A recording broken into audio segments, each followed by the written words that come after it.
বাংলাদেশের এমপিওভুক্ত শিক্ষকদের দীর্ঘদিনের দুঃখের কিন্তু অবসান হতে যাচ্ছে। এবারের বাজেটে এমপিওভুক্ত শিক্ষকদের জন্য বেশ কিছু নতুন চমক থাকছে। তার মধ্যে উল্লেখযোগ্য একটি বিষয় আমরা আজকের এই ভিডিওতে আলোচনা করব।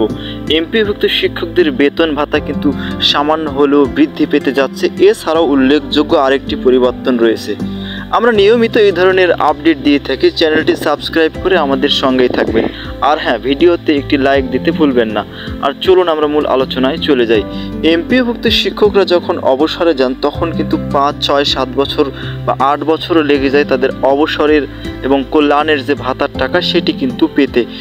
এইটা কিন্তু খুবই দুঃখজনক একটি ব্যাপার এবং এটি কিন্তু সরকারের নজরে এসেছে। বেশ কিছু নিউজ হয়েছে, অনেকগুলো চ্যানেল এটাকে কভার করেছে।